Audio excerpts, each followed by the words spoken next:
Hello dear friends, you're on the Ruslan Belov channel and this is the daily briefing of combat operations from the Ukrainian front. Zelensky spoke overnight and boasted that of Trump's 28-point peace plan, there are no longer 28 points. There are now fewer. They've taken into account all Ukrainian wishes and he will still be talking with Trump and so on. I'm thinking, what is there to brag about? We don't even know how many points remain. There were 28, now there are 19. They removed exactly what's important for Russia. Ushakov has already stated that all of this is unacceptable to Russia. Russia will not accept this. So what is there to brag about? Well, probably because Zelensky wants to continue the war and doesn't want peace. Understandably, everything they cut, everything they changed, this won't suit Russia.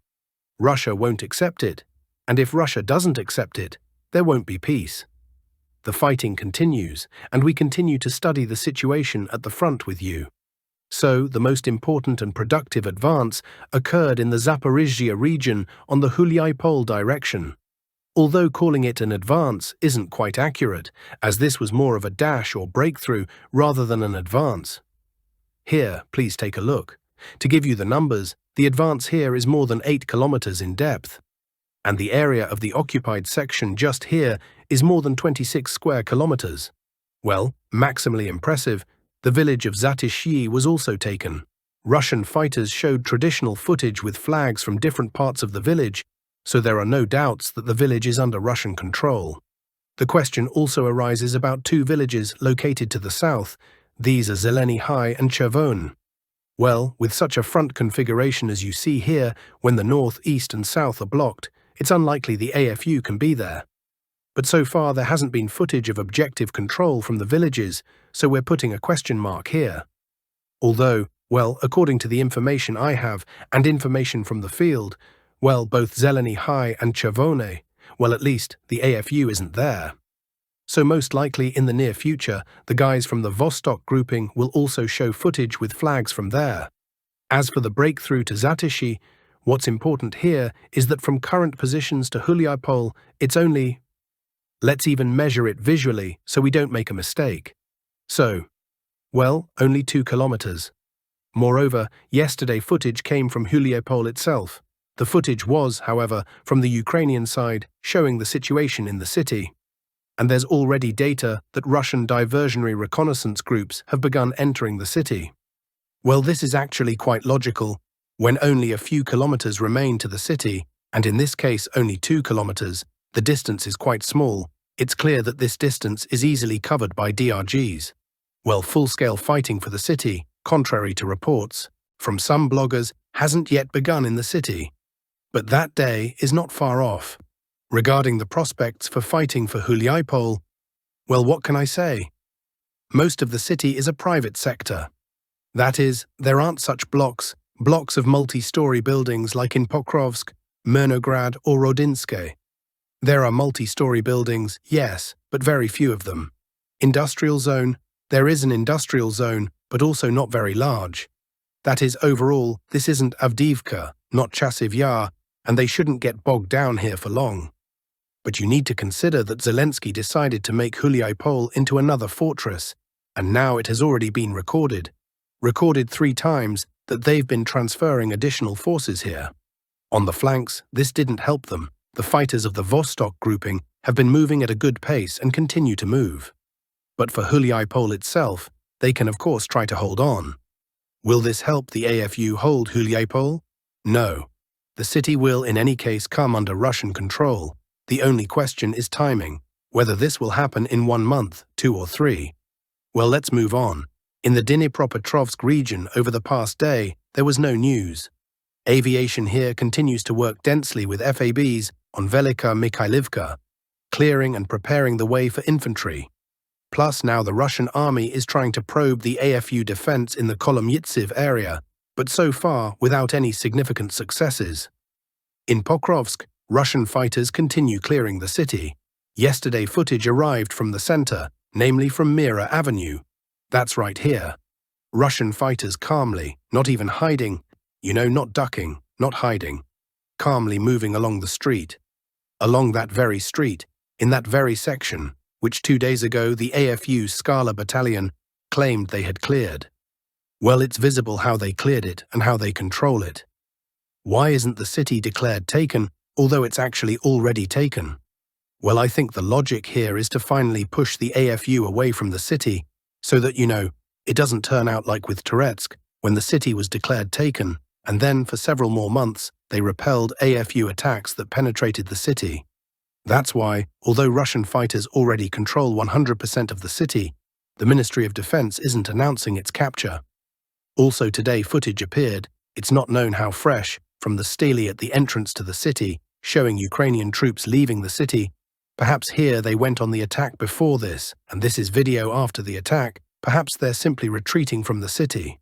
Now we can talk about several things that couldn't be talked about a couple of days ago. The armed forces of the Russian Federation accomplished very important things. First of all, not only was the AFU counter-offensive completely repelled to unblock the Mirnograd grouping through Rodinsky, but Russian units went on the offensive and at the present moment have reached the outskirts of Beletsky from the southeastern, eastern and northeastern directions. Aviation, artillery and UAVs are working on the city. Aviation is processing Beletsky's rear base, Dnipropetrovsk, while the AFU are clinging to the western outskirts of Rodinsky. Literally in the westernmost parts they're still there, but this is already not for long. Regarding Mirnograd, there's information that the city has already been cut into two parts, and the south is cut off from the main part. Well, and the AFU, like suicide bombers, continue attempts to break through into the city. What does this end with for them? Burned vehicles and burned fighters. Yesterday footage also appeared from the only supply road by which the AFU tried to supply their grouping in Pokrovsk and Mirnograd. Dozens of burned vehicles, BMPs and so on. Obviously, as soon as the Russian army took AFU logistics under control, things went very badly for the Ukrainian army here. These frames remind of the situation from the Kursk region. Exactly such a situation was there before. Dozens of combat vehicles destroyed by Russian drones. And yesterday another vehicle thought to break through, but Russian drone operators of course burned it. No one can come to help the AFU Mirnograd grouping anymore. And there the commander of the AFU Airborne Assault Forces tells some fairy tales about how they almost occupied the northern part of Pokrovsk. And according to a number of reports, over 2,000 AFU military personnel were trapped in encirclement in Mirnograd. Here, of course, the AFU continue to offer desperate resistance because very combat-capable units are trapped inside Mirnograd, and soon the Ukrainian army will have to break through here or die. Thus, we can say that the general battle in the Pokrovsk area has been lost by Kyiv. Yesterday, in the Telegram channel of the Ukrainian 79th Airborne Assault Brigade, a message appeared that the entire grouping is in Mirnograd, and things are very bad for it. This is one of the most combat-capable brigades of the AFU, and no one will simply let Russian troops out of the cauldron. At minimum, most of them will remain here forever. The Kostyantynivka direction. Here Russian units continue assault operations in Kostyantynivka itself. Gradually, after the armed forces of the Russian Federation completely occupied Ivanopilia and, accordingly, made it a base for further forward movement, it's now easier to enter the southeastern outskirts of Kostyantynivka and advance to the center. The main combat operations are already underway here now.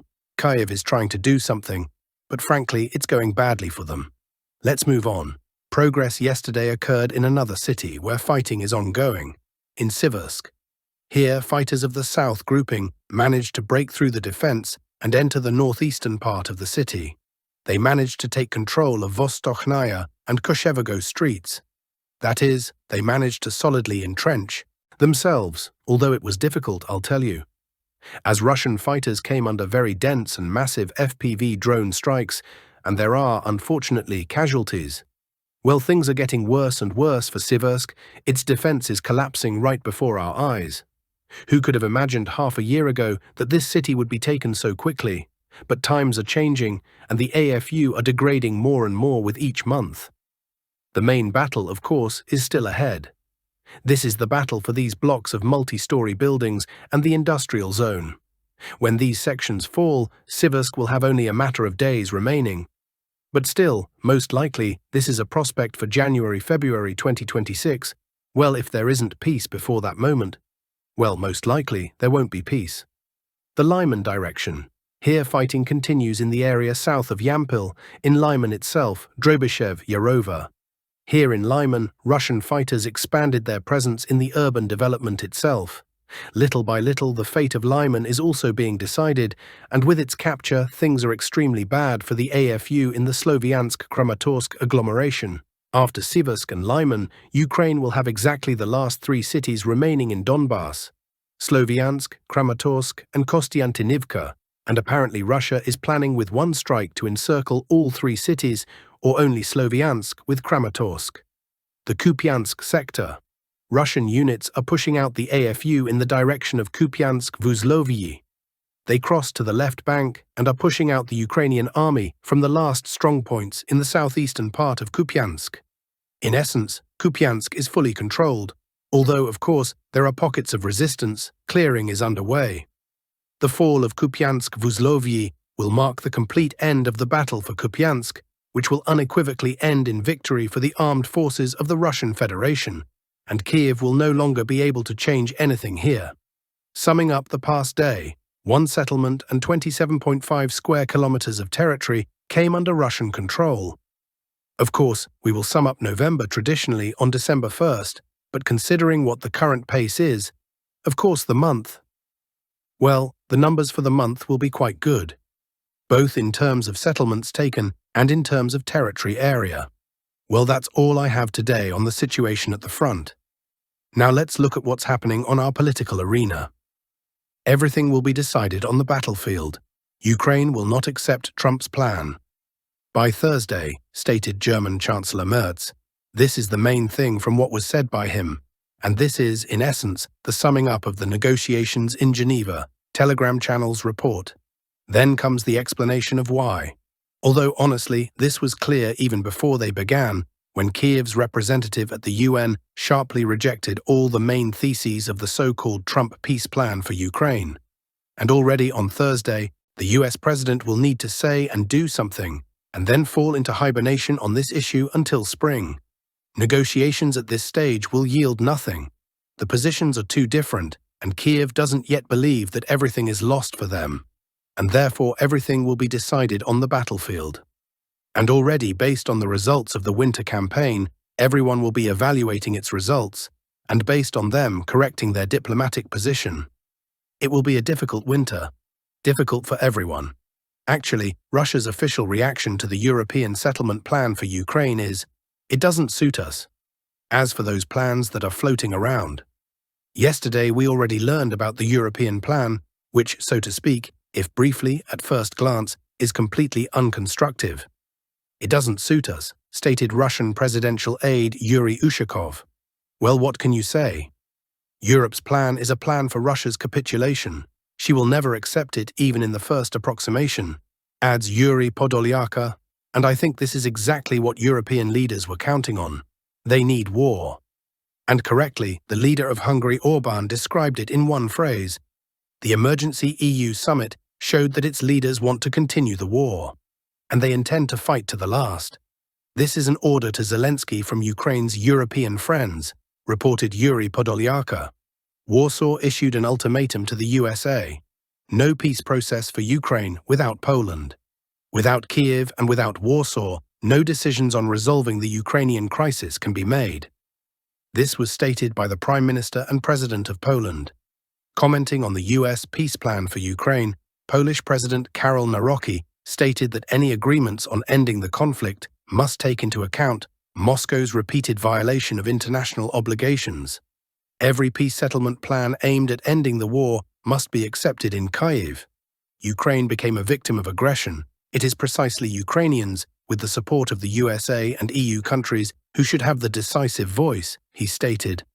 At the same time, Nawrocki did not provide examples of Russia's violation of international obligations, but added that the price of peace cannot consist of achieving the aggressor's strategic goals.